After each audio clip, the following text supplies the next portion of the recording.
নমস্কার। আজ 29শে সেপ্টেম্বর, সোমবার, মঙ্গলবার। আজ অষ্টমী, দুর্গাষ্টমী। সবাইকে অনেক অনেক শুভেচ্ছা জানাই অষ্টমী। আজ আমরা চলেছি ঠাকুর দেখতে। অষ্টমীর অঞ্জলি আমাদের দেওয়া হয়নি, বিকেল বিকেল বেরিয়েছি। এখন একটা প্যান্ডেলে যাওয়ার আছে, দেখা যাক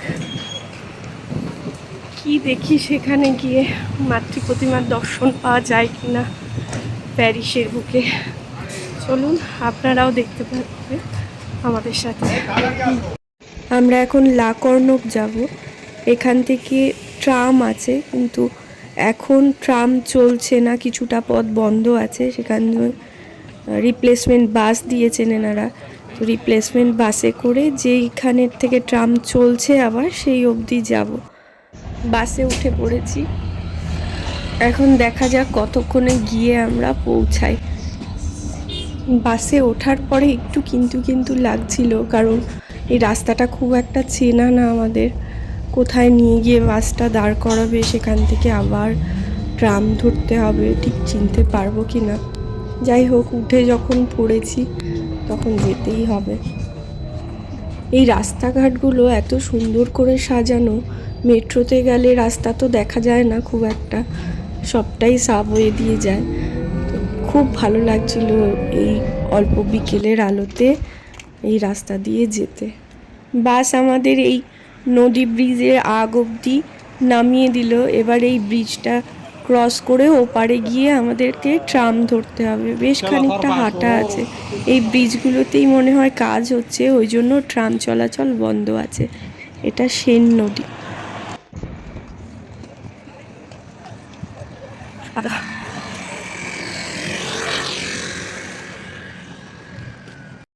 ব্রিজ ক্রস করে আমরা এপারে এসে ট্রাম ধরলাম।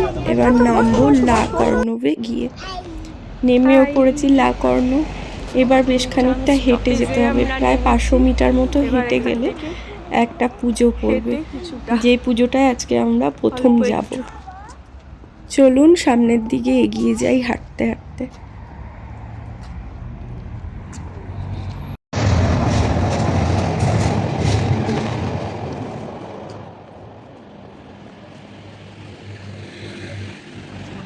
হলে পুজো হচ্ছে, সেখানে চলে এসেছি। এটা আসলে একটা স্পোর্টস সেন্টার। এই হলটাকেই ভাড়া নেওয়া হয়েছে পুজোর জন্য।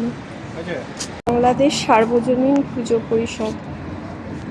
এখানে কালী পুজো হয়, সরস্বতী পুজো হয়, লক্ষ্মী পুজো হয়, আবার লোকনাথ বাবার পুজোও হয়। যাই হোক, এই ভিতরটায় ঢোকা যাক।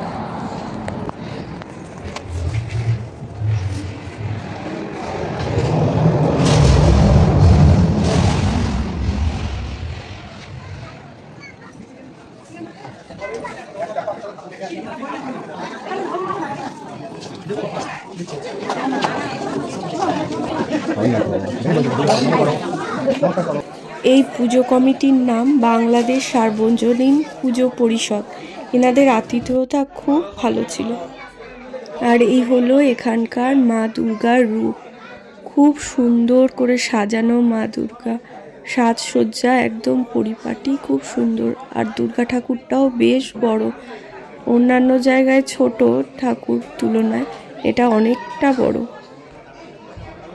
অষ্টমীর সন্ধ্যায় দেশ থেকে শত শত মাইল দূরে এরকমভাবে মা দুর্গার দর্শন পাওয়াই একটা বড় ব্যাপার।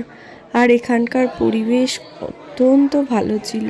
মনেই হচ্ছিল না যে অচেনা কোনো জায়গা, অচেনা মানুষদের মাঝখানে দাঁড়িয়ে মা দুর্গাকে দর্শন করছি। মনে হচ্ছে কোনো পাড়ার পুজোতেই রয়েছি।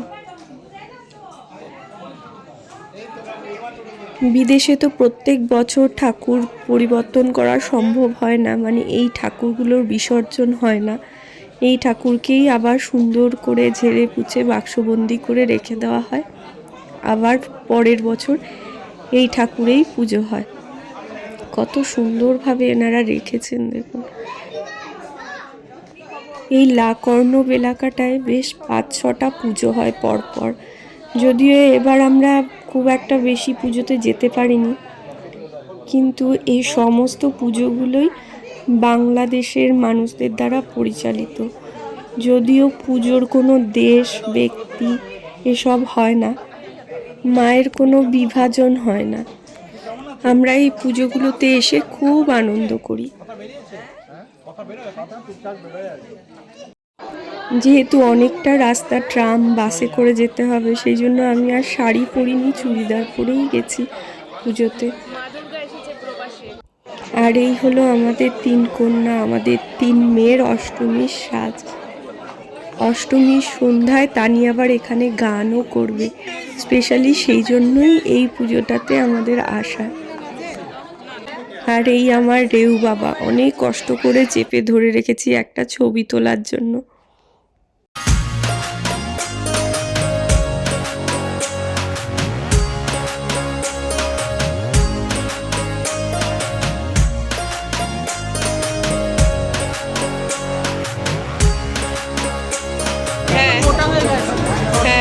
তুলে ফেলেছি, না না বলেছি, তুলে ফেলেছি।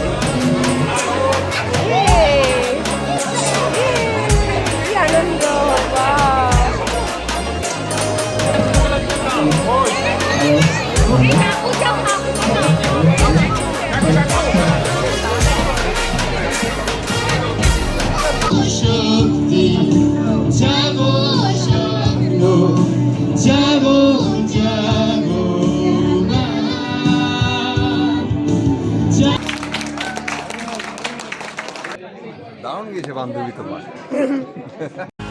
ঐশিক আর তানি খুব সুন্দর গান করেছিল, আর ওদের গানের পরে একটা ডান্স পারফরমেন্স হয়েছে। এই ডান্স গ্রুপটার নাম বলিউড পানামা। এরাও ভীষণ সুন্দর ডান্স করেছে। সব মিলিয়ে অষ্টমীর সন্ধ্যা একদম জমজমাট হয়েছে আমাদের।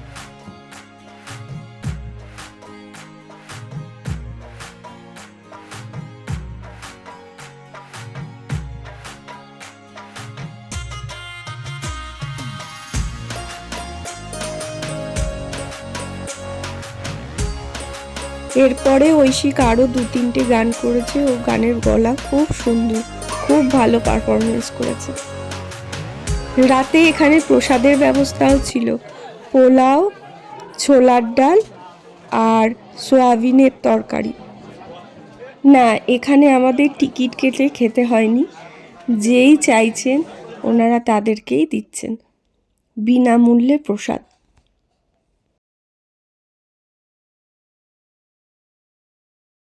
সৃজান স্কুল থেকে এসে সেরকম কিছু খায়নি, ফলে ওর ভীষণ খিদে পেয়ে গেছিলো, সেজন্য কান্নাকাটিও করছিল। ও এই পোলাওটা খুব ভালো করে খেয়েছে।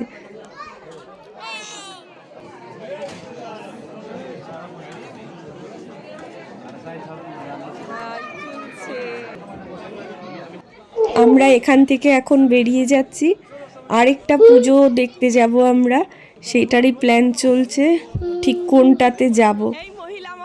এই বাচ্চা মহল, টাকা একটু হাই বল।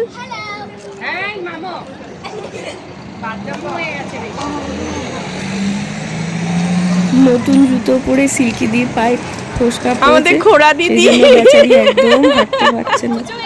চলুন আরেকটা পুজো দেখে আসি। এই পুজো পরিচালনা করছে বাংলাদেশ পুজো উদযাপন পরিষদ ফ্রান্স নামে একটি কমিটি। চলুন আপনাদের নিয়ে যাই ভেতরে, এদের পুজো কেমন হয়েছে দেখিয়ে নিয়ে আসি।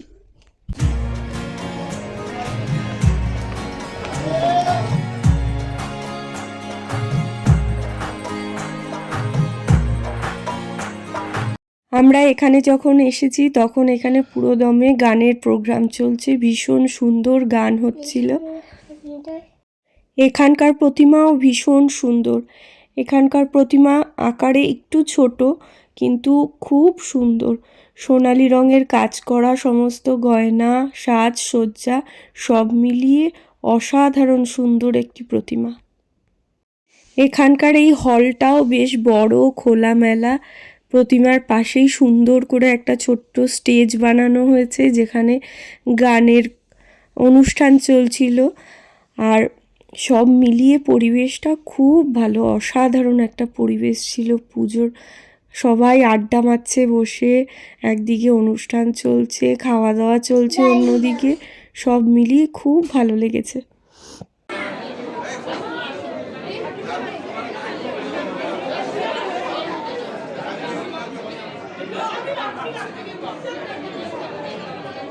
এখানেও প্রতিমা এবছর পরিবর্তন হয়নি, গতবারের প্রতিমাতেই এবার পুজো হচ্ছে।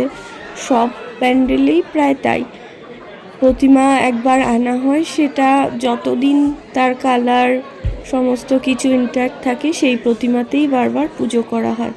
খুব যত্ন করে পুজোর শেষে এই প্রতিমাগুলোকে বাক্সবন্দি করে রেখে দেওয়া হয়।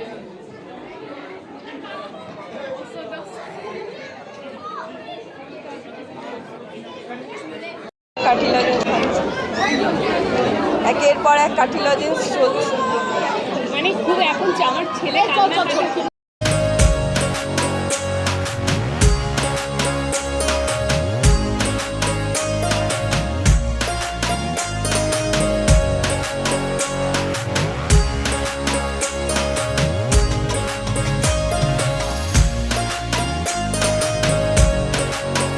এখানে সবাই খুব আনন্দ সহকারে আঞ্চলিক গানের সাথে নাচ করছেন, বললেন ধামাইল নাচ। যাই হোক, খুব আনন্দ করে ওনারা নাচ করছেন, গানের সাথে সাথে এক দিদি গান করছে আর সবাই গোল গোল করে ঘুরে হাতে তালি দিয়ে সেই নাচ পারফর্ম করছে। এখানেও প্রসাদের ব্যবস্থা রয়েছে, খিচুড়ি আর পাঁপড় ভাজা। খিচুড়িটা খুব ভালো হয়েছিল, সমস্ত রকম সবজি দিয়ে পাতলা একটা খিচুড়ি আর তার সাথে পাঁপড় ভাজা। সবাই খুব জমিয়ে খাওয়া দাওয়া করেছি আমরা এখানে।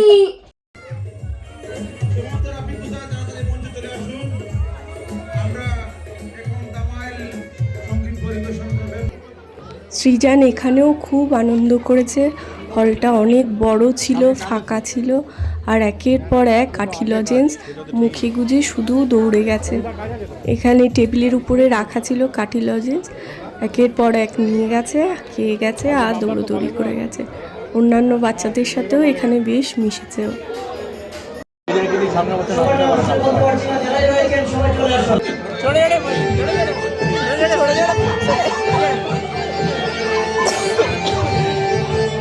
সিল্কিদির পাটের ফুলকপিটা দেখাই, ফুলকপিটা এবার সিল্কিদির পেটে যাবে। ঢোকাও ঢোকাও।